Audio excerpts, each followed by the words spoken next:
Eh, Muy buenas tardes, queridos hermanos y hermanas de la familia franciscana. Un cordial abrazo fraterno para todos mis seguidores en las páginas sociales, plataformas del YouTube, Instagram y Facebook.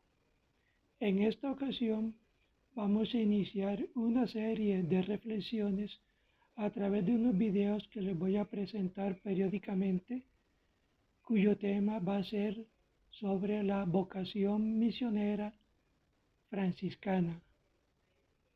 Estas reflexiones son con base a unos artículos presentados por el delegado general para la animación misionera, Fray Darius Mazurek, hermano franciscano conventual.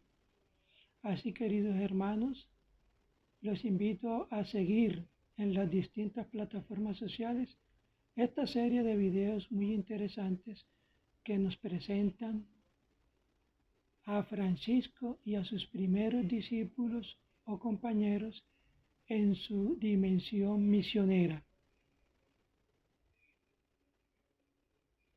¿Cuáles son las características generales de la pastoral en tiempos de San Francisco?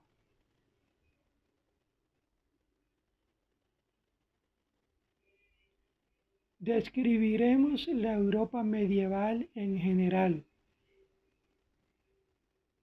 Se delineará sintéticamente la vida religiosa de la época y la situación en las zonas no cristianas.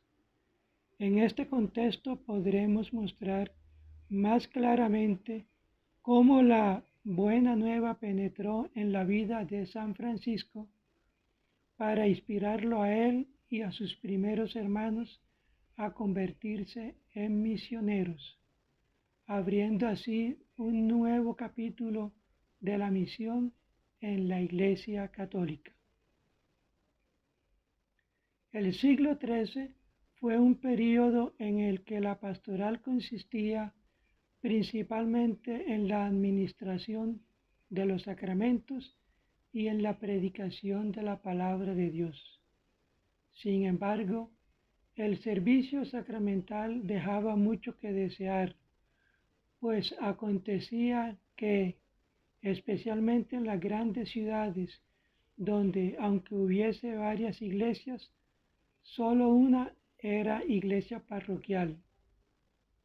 Los fieles no sabían dónde podían bautizar a sus hijos.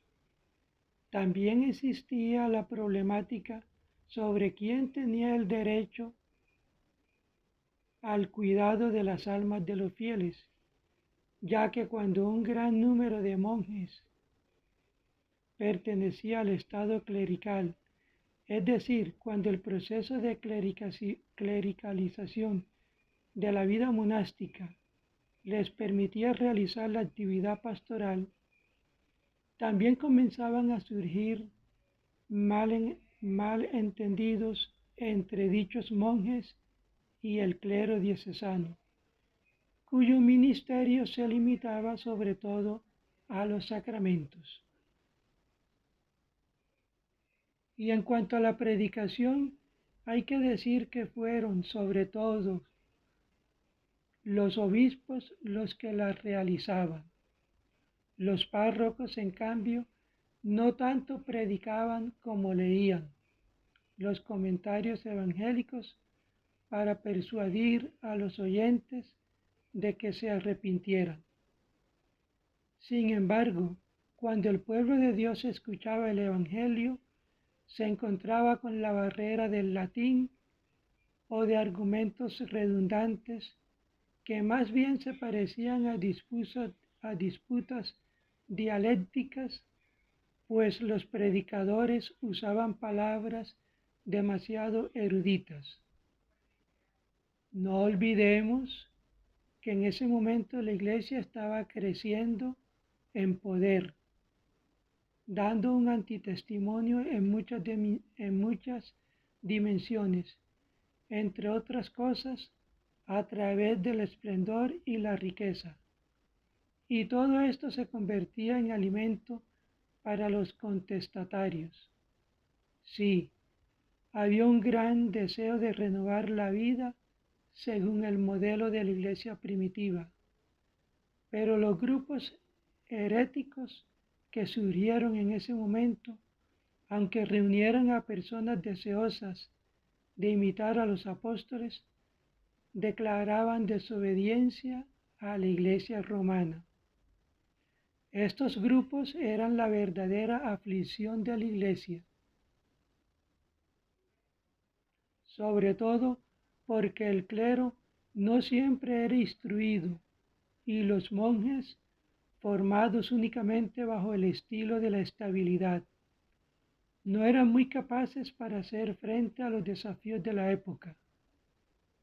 El celo apostólico mal encaminado, que en ese momento tocaba no solo al clero, sino también a muchos laicos, puso a estos últimos en el camino equivocado. El bautismo fue concebido como un rechazo radical del mundo y el mundo mismo fue identificado con todo lo diabólico. Los herejes eran gente pobre, es decir, se consideraban a sí mismos como tales y se sentían muy solidarios entre sí y con los demás pobres. Predicaban por los caminos, pero su doctrina era tan discordante con la enseñanza de la Iglesia que al final fue precisamente esta doctrina la que contribuyó al reconocimiento de estos movimientos como heréticos. Con su aparición evidenciaron que tener la autoridad derivada de la asunción de un oficio específico en la Iglesia para poder evangelizar no era suficiente. Se necesitaba en primer lugar vivir la buena nueva en primera persona, para solo entonces poder ser testigos de ella. Y esta era precisamente la acusación que los herejes dirigían a los sacerdotes y a la jerarquía de la Iglesia. Ante esta situación, las órdenes mendicantes del siglo XIII debían convertirse en una alternativa a estos grupos y al mismo tiempo en un contrapeso al esplendor y la riqueza de la Iglesia y de la nueva clase social emergente, la burguesía, invadida mayoritariamente por el afán de enriquecimiento. Los conventos de los religiosos mendicantes se ubicaban en las ciudades para poder realizar más fácilmente el cuidado pastoral de la gente. Tenían sus representantes en las más importantes universidades. También se ocupaban de defender las verdades cristianas contra los herejes antes mencionados, de predicar entre los fieles y de difundir la fe entre los no creyentes. Fue en este ambiente que San Francisco de Asís apareció. No huyó de él, pero descubrió que estaba llamado a anunciar la buena nueva como heraldo del gran rey, primero con el testimonio de vida y, si el Señor así lo permitía, también con las palabras. Pero de esto trataremos en los siguientes videos. Hoy, queridos hermanos, hacemos una introducción a este tema tan importante que es fundamental en nuestro carisma franciscano y que tuvo su origen en San Francisco de Asís y por supuesto en sus primeros discípulos o compañeros, la vocación misionera a la que el Señor llamó a Francisco. Hoy hemos esbozado o presentado unas características generales de la pastoral en tiempo de San Francisco, cómo se vivía en ese momento histórico, qué trascendencia tenía la Iglesia romana en ese momento, la aparición de los movimientos heréticos y las órdenes mendicantes. Así, queridos hermanos, continuaremos la próxima. Sigan suscribiéndose a mi canal en YouTube y a mis páginas o grupos en el Facebook y en Instagram. Están cordialmente invitados a seguir esta serie de videos que van concatenados el uno con el otro. Paz y bien. Oh alto y glorioso Dios, ilumina las tinieblas de nuestro corazón. Danos fe recta, esperanza cierta, caridad perfecta, sentido y conocimiento, Señor, para que cumplamos tu santo y veraz mandamiento. Paz y bien, hermanitos, y les saluda su hermano en Cristo y Francisco, Alfonso Sotomayor, OFS, desde Colombia. Paz y bien, abrazo fraterno.